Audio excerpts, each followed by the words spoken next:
What's going on, folks? Welcome to Sports Shorts Monday. Ronnie Rantz, Tommy Krysan, TK repping the Baton Rouge Rougarou. I'm repping the Lake Charles Gumbo Gators. We did not plan that, folks. I'm in Lake Charles. Tommy's in Baton Rouge over at Court Street Cafe on this Monday edition. We'll start doing Monday nights here on Sports Shorts, 6:30 on Monday nights, and then we'll do 9 a.m. on Fridays. That's our new days and times. Hope folks will tune in and join us. And, of course, obviously you can participate, call in or call in. Geez, I'm showing my age. You can jump in and ask questions, comments, or whatever, and TK will read it on air. Tommy, let's get right to it. NCAA March Madness is going on. We've got LSU baseball we'll get to. But let's talk March Madness for a minute. We finally had some real madness. The Florida Gators go down in the second round to Iowa, a 9 seed beating the 1 seed in the second round. That's worthy of a little madness.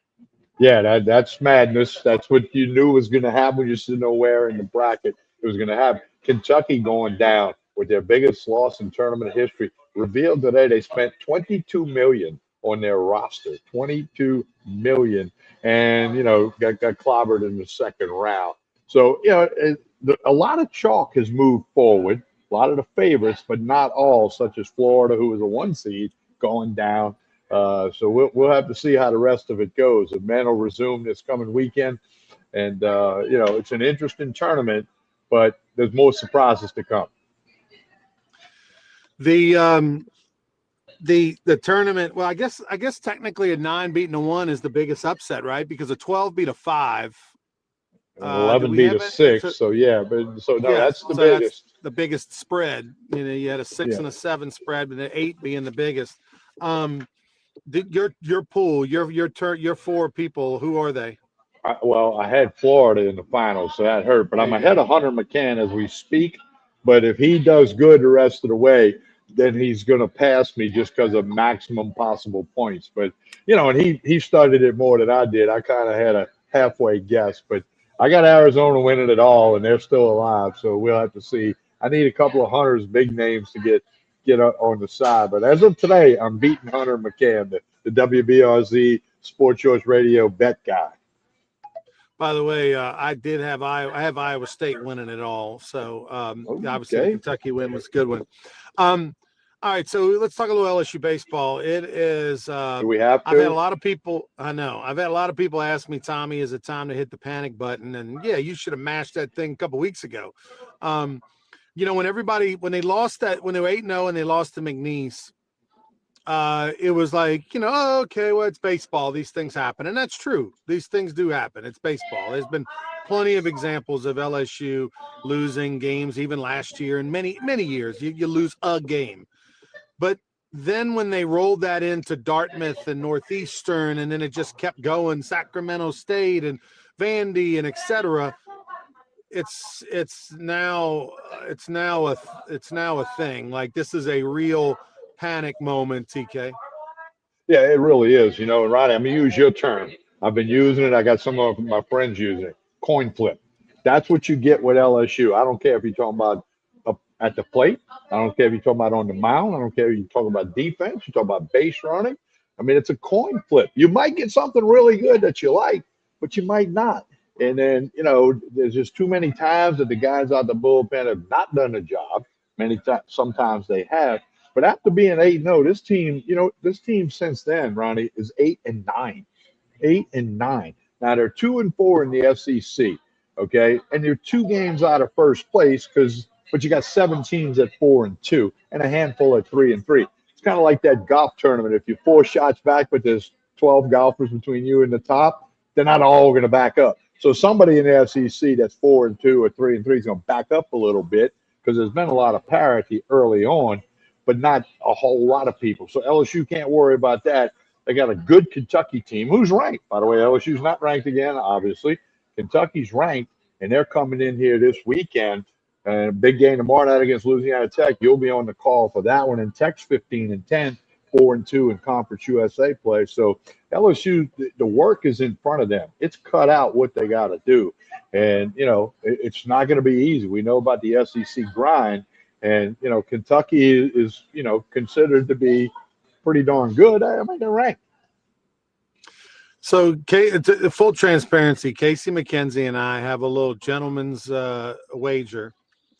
I have LSU winning 14 or fewer games in the SEC. He has LSU winning 16 or more. 15 is the push line. Okay. And Can the I get in reason on for this? that, I know the reason for that, Tommy, is that this team does not have one problem. It has a plethora of problems. If you just, for example, if the catching, and TK, if you can just mute your mic back there when you're not talking, I'm getting a lady or whatever's jumping in. If you could, if just the catching, for example, was an issue, you could say, okay, we got two guys, we're going to work with them. It's going to get better as the season goes on. Okay. Because that's obviously one area where LSU needs to improve is defensively behind the plate. But when it's also, hey, we have the lowest fielding percentage in the league, obviously outside of Milam, considering you got a shortstop who hasn't made an error all year, and the fact that your fielding percentage is so poor is shocking, actually, because that's such a crucial position and so many balls are generally hit there. But you have one of the lowest fielding percentage, if not the lowest percentage in the league. You also have the highest ERA, if not, one of the highest, if not the highest, depending on the week.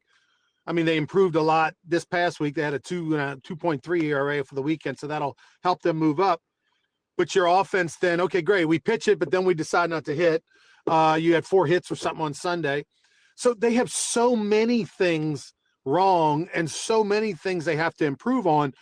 It's unlikely. It's low percentage, and I'm a percentages guy. Skip Bertman, you can blame him for that.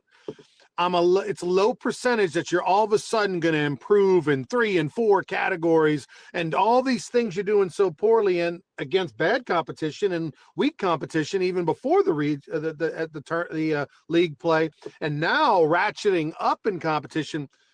You're just looking through your purple and gold glasses. I hope I'm wrong. I hope this is the most amazing turnaround ever. And look, you're right. The fact that this is a parity league. You got a bunch of people 4-2. Hell, even Paul Maneri is 3 games out of first. And he's not even coaching anymore, right? And we'll get to that in a minute. But as bad as South Carolina is, they won on Sunday and they're 3 games out of first place. So I mean, anything's possible, but it's super unlikely that you're going to all of a sudden reverse 3 and 4 categories that you've been so poor at. Well, you're hitting the nail on the head. It's not just one problem. It's a bunch of problems. And each night, you don't know which problem is going to surface. You might get the hitting and not get the pitching or whatever. So you got to clean up a lot of things. And it's going to be tough. It's going to be tough. You got the next 4 games at home. Obviously, Tech tomorrow night. Then the Wildcats on Friday, Saturday, and Sunday from Kentucky. A couple of things. Obviously, Moore, their Saturday starter. Cooper Moore will according to Jay Johnson, he will miss a few starts, whatever that is. But here's the thing: whether he misses 1 start or whether he misses the rest of the season, this is a bad thing, because let's say he only misses 1 start, Tommy. Whenever he comes back, he's going to be on a super limited basis. The first sign of a grimace, the first pitch count, I mean, probably not going to go more than 3 or 4 the first time out.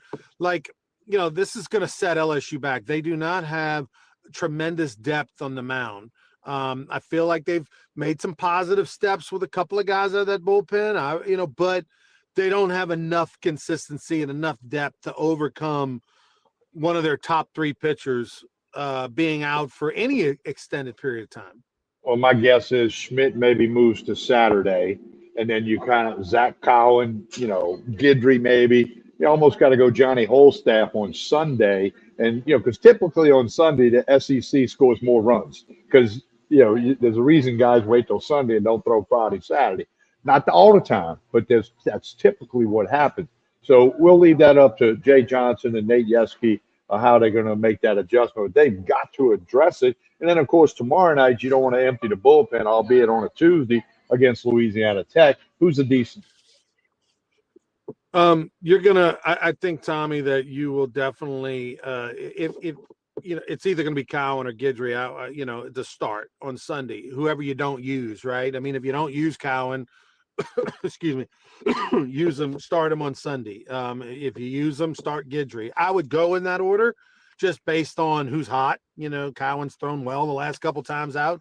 Guidry's had moments, but not consistent enough. I think he's kind of coming. I think Guidry's kind of a guy who comes in and he right off the bat does a good job, but it looks like the more he extends, the less effective he is. So as Velo dropped a bunch the other day. When Guidry was out there after 2+ innings, and Velo went down a pretty good bit. And the other thing, other teams, they have the book on these pitchers now.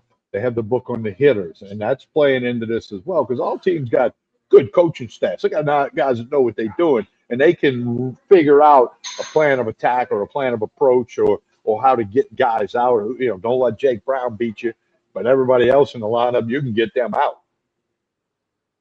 Yeah, this is going to require some people giving them some extraordinary, efforts. The concern is that, okay, great. This past weekend, you feel decent about yourself. Your team, your ERA is a 2.3, and then the bats go extremely cold.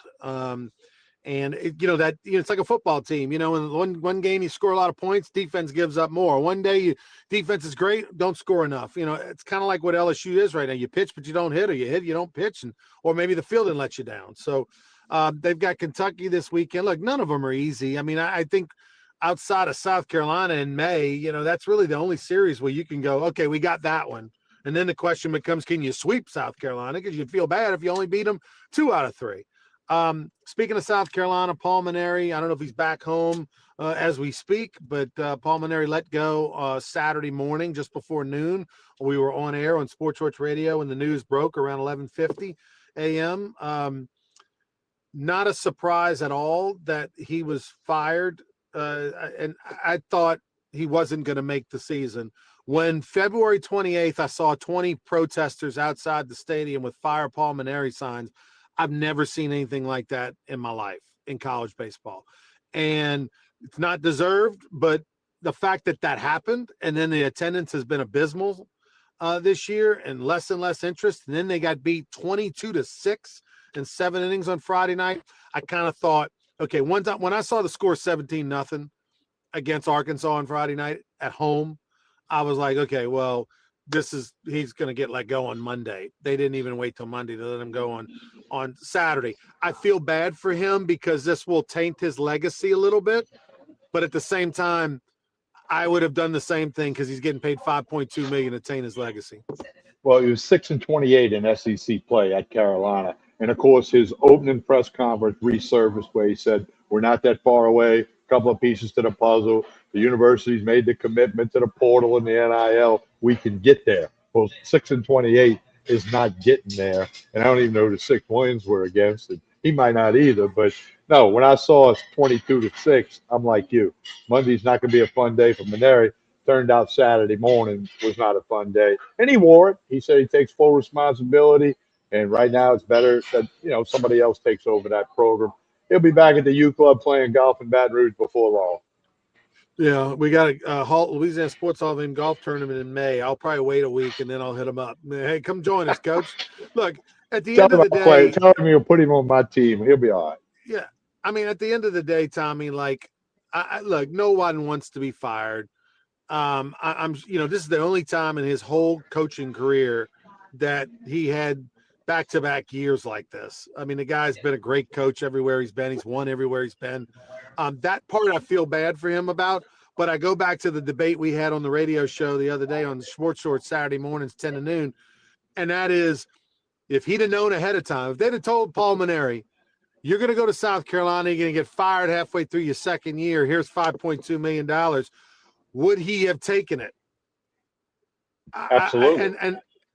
Well, I don't know if it's absolutely because he's got a lot more money than you and I have, but I would say that for me personally, I mean, like reputation is overrated. You know what I mean? Like, your legacy and all that is overrated. So I don't know. I know I would have said, yes, sign me up. My skin is thick enough to where I could wear it for, being a little embarrassed for a few months. Yeah, and I think he, his legacy is there. He won a national championship. He's a Hall of Famer. His dad's a Hall of Famer. The only father-son duo in the college baseball Hall of Fame. And when they replace him, they're going to say, "Oh, the guy replaced Maneri." But by the time we get to September, October, people aren't even going to remember he was there. It just didn't work out from day one till the day Saturday morning when they just agreed to fire him, part ways, whatever you want to call it. It just never worked out for Paul Maneri. Does anybody remember where Joe Namath ended his career? Or does anybody remember? It doesn't I matter. remember he ended with the Rams. Okay, Emmitt Smith ended with the Cardinals. Joe Montana the Chiefs, although he got the Chiefs to the playoffs. Franco Harris with the Seattle Seahawks. We can make a long list. But and baseball. Bill Belichick with the North Carolina Tar Heels. Yeah, that'll be the next one they go. But hey, I'm like you. It is what it is. He'll sting for a little while, and then he'll move on. He'll be at an LSU game, not soon, but he won't be there when South Carolina comes to town later this year. But he'll be there. Getting back to LSU baseball for a minute, one bright spot: Omar Cerna Jr. Batted .400 last week in 4 games for the Tigers. Going back, I think the last 7 games, he's hitting like .360 or something with 3 homers. That's a nice surprise. As a true freshman, you don't. Here we are, just halfway past March, when it seems like it's kind of clicked for him. Yeah, I agree. And like Coach Jay Johnson said, I got to find a way to get him in the lineup. Put him at first because York's struggling. He can't hit a breaking ball, So, I think you're going to see Cerna in the lineup a whole lot more, either catcher, first base, or DH. They're going to put him in there until he plays himself out of there. That's what's going to happen or not happen. Yeah, I mean, look, he catching wise, Aaron Beatty is definitely, a little further ahead. Aaron Beatty is further ahead defensively, but offensively, Cerna seems very comfortable. He's got tremendous power. And right now, I think you got to DH him. You have to DH him. They played him a little bit at first. You could tell he didn't really know where to go sometimes when the ball hit to the outfield, as far as whether he was a cutoff or where to be on the field. But look, that's easy. You can get that coached up, one day. Just just have a little boot camp over there. But right now, he gives you some flexibility and options in your offense that you don't have a lot of. What you need is bat in there because of the coin flip at the plate we've been experiencing for 9, 10, 11 games now or more. So, you got to defer to Jay Johnson. He's won 2 of the last 3 national championships, and I'm sure it's driving him crazy. But it's up to him to figure it out and put a lineup out there that can give you the best chance to win, and hope that the coin flip comes up your way more than not. Tomorrow night, LSU, Louisiana Tech. I'll be on the call with Lynn Rollins. By the way, Zeb Ruddle, former LSU player, former Baton Rouge Rougarou player who plays for Louisiana Tech. He will not be playing tomorrow. He injured his foot a couple of games ago, and not anything that will keep him out the rest of the season, but he'll be there in the dugout. We're actually going to present him his championship ring tomorrow and all, but unfortunately he will not be able to play. Last year, Zeb Ruddle homered against his old team, so that was a pretty fun moment for him. What else we got going on, TK? Well, you got the LSU women, with setting a record for scoring 100+ points in a game. Unbelievable. They've rolled through the regional at the PMAC. They'll play in Sacramento, California this Friday against Duke, who they beat by 16 points back on December 4th. They'll be a big favorite. The line's not out yet. They're playing the winner of Minnesota and somebody else who's going to advance to play Minnesota tonight.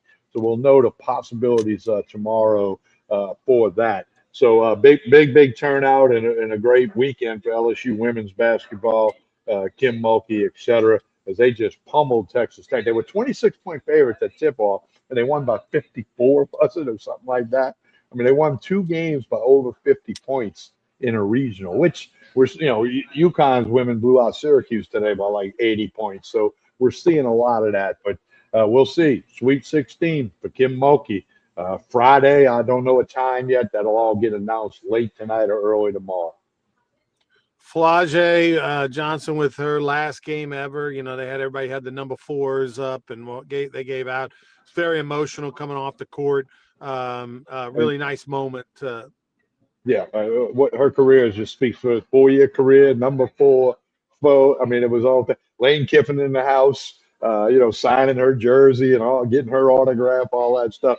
And speaking of Lane Kiffin, LSU football spring practice, Ronnie, starts tomorrow, Tuesday the 24th. So we'll start getting, they don't practice every day. We'll get reports and information. Just check your favorite source. But LSU spring football, there's no Well, the announcement good yet news for spring is game because a lot of teams are doing away with that. But there'll be 15 practices, workouts, something starting tomorrow for Lane Kiffin in Baton Rouge. the good news is that folks will be able to actually get some information from these spring practices. They're given the access, they're giving the media access they haven't had in a number of years. So there's going to be some really good reports and articles, and everybody that covers the Tiger football team on a day in day out basis will actually get a chance to see some things, which is very different than the way it's been probably for the last, say, 15 years. Yeah, Lane Kiffin definitely comfortable in his own skin, I feel like, at least right now. Until you lose a game, hey, we'll give the media access. We'll go to all these events, the whole 9 yards. He's Mr. Socialite guy. You got your mute on. Yeah, he's doing the whole thing. He's riding in the parades. He's doing everything. And so tomorrow, let's hope he shifts into the football mode a little bit. But you're right. He hasn't lost a game yet. Tigers are going to be ranked in the preseason polls. So it'll be interesting to see what happens at spring practice. A lot of new players, all that stuff. We'll get the reports. But it's not unique to LSU. Everybody in the nation is doing the same thing. I saw Lane Kiffin the other day. Came by the suite I was in and with his son and nephew and all, and had some assistants with him. Every assistant I met was a quarterback coach. I'm like, literally, like they said at Ole Miss they had 6 or 7 quarterback coaches. Folks that did different things with the court, and they're going to have like 5 or 6 here. Like, unbelievable! It's unbelievable. That is a little bit different, but hey. If he's winning, nobody will care how many quarterback coaches they have. If he's losing and the quarterback sucking, not performing, they'll be like, what the hell? So, hey, it'll give us plenty to talk about on Sports Shorts Monday and Friday and on Sports Shorts Radio. I'm like, what are you, the leg kick guy? Are you the one that like teaches the guys how to give the leg kick signal, and you're the hand clap guy? You gotta clap 2 times before you snap. I mean, it's unbelievable. But yeah, I mean, the specialization is amazing. They have 120 players on the team. When you talk about walk-ons and scholarship players and all that, there are just about that many staffers in that building. When you're talking trainers and food people and office staff and coaches and support staff, there's roughly a 1-to-1 ratio. Well, that's the landscape of what we used to know as college sports, not just football, and it's nationwide. I mean, I heard Charles Barkley on with Dan Patrick this morning. He said, college sports, we got to get a new name for it. Because he must have heard us say that last month, because it's not what everybody's been accustomed to. And we've had some basketball coaches step out of the way, retire, saying, hey, this ain't the game I've been coaching forever, and which we've seen football coaches do. So it's what it is. I mean, you can embrace it or you can not pay attention, whatever you want to do. TK, I want you to go find the video of Mississippi State fans in Starkville this past weekend on Saturday going into the stadium for the game, where they had the general admission section. I mean, it's pretty impressive when they open the gates and the people just run in. I mean, we talk a lot about LSU has the best fans in baseball, and that's true to an extent. As the LSU fans are probably the most educated of any LSU baseball fan base. Be careful. They've been through a lot. They know the game. But as far as like raucous atmosphere, when you go to Ole Miss on a big weekend, when you go to Mississippi State on a big weekend, when you go to Arkansas on a big weekend, you go to Texas A&M on a big weekend, they're all pretty good too. I mean, to sit there and say that ours is the best and everybody, no, it's been the most consistent, it's been around the longest, but as far as like the atmosphere, they're all pretty darn good, man. It's a pretty special league. The top 25 ever on campus crowds for a baseball game are all in Starkville, Mississippi. Now that was put out by them, so I'm going to assume they're correct when they put that out. on-campus crowds. Obviously, there's bigger crowds in Omaha, and there's been other neutral site games where they may have topped the 16 plus that they get, but it's unique, and they'll credit Ron Polk in a hurry, but they got one title. LSU has 8, so we'll leave that at that. No, Mississippi State got the one, and it didn't even happen with Ron Polk. But the other thing too is what they do is they count the outfield portion and all that. And look, they've got the best outfield tailgate situation going. And if Starkville, in their defense, I mean, you got to take a plane, train, and a bus to get there, right? I mean, it's not in Jackson, Mississippi. If Mississippi State was located in Jackson, Mississippi, they may be the number one, baseball program in the country when it comes to attendance. But because people can only get there on the weekends or just for the big series, they pick and choose when Duty Noble is packed to the gills. But on those weekends where the weather's good and it's a pretty darn tough atmosphere to beat. I'll take the box as far as the stadium goes, the structural part, but that outfield part is by far the coolest portion in all of college baseball. The outfield at Duty Noble is a special place. It's certainly unique, and it's a special place. It's kind of college baseball-ish, if you will. Yeah. I mean, you got to keep that in mind. And, Ron Polk built that, okay? And, what else is there to do in Starkville? We could get into the skip jokes. We'll hold that off for right now. But what else is there to do? Whereas LSU gets a big crowd, but sometimes there's something else going on. Like Friday, the women had a basketball game. So there were probably people at Kim Mulkey's game that would have liked to have been at the box, but they said, we're going to go see the basketball team. That don't happen in Starkville. I can remember Armando Rios eating a rib in center field because they handed him some ribs. He was in center field. It was back when the tailgate, and they just reached over and handed him a rib, and he had like a rib in his pocket and was taking a bite of it in between pitches. It's definitely unique in Starkville. Starkville's unique, and their baseball crowd, fans, and Duty Noble feel, all that. It's one of one in their world. All right, TK. We'll talk Ronnie, some more LSU. Yeah, we're going to remind people, Sports Shorts Monday, 6:30 p.m., like we're doing tonight. Sports Shorts Friday, 9 a.m. from Tremonti's Meat and Seafood in Baton Rouge. Sports Shorts Radio still on a Saturday. Connect to all the YouTube and Facebook channels. Follow, like, and share. We're going to put some clips up on Tuesday, Wednesday to keep us in front of people. So please spread the word. That's all we can ask you to do. We always ask you to like and share this. Spread the word about the change or what's happening with Sports Shorts at this point in time. All right, TK, tell us as we get out of here by Court Street Cafe. We'll have a little preview of LSU, Kentucky, and, of course, the Sweet 16, all that on Friday. Now, Ronnie, we had one of the listeners, Sydney, wrote in, wanted to know if you were going to do a dinner review instead of a sandwich review because we're at night. Well, let me just tell you, I got here a little early. I got the shrimp remoulade with the blackened shrimp. Excellent. The shrimp remoulade salad, a lot of blackened shrimp, great remoulade sauce, a couple of cucumbers, and I had that prior to the show tonight. Court Street Cafe in Port Allen. Breakfast, lunch, dinner. You need to check it out. Sounds yummy, TK. All right, I'll see you guys on Friday. Have a good one. All right, thank you. We appreciate that. And again, like and share this show. Spread the word about the changes to Sports Shorts, what we're doing right now. It might go back to 3 days a week. We don't know. But Monday nights from Court Street Cafe in Port Allen. Friday mornings from Tremonti's Meat and Seafood on Jefferson Highway in Baton Rouge. So appreciate the folks, Jason and Michaela behind the bar. She'll whip you up a drink if you want to stop by tonight. She's here every Monday night at Court Street Cafe in Port Allen. Have a great rest of the week, everyone. We will talk to you Friday morning. Thank you for watching.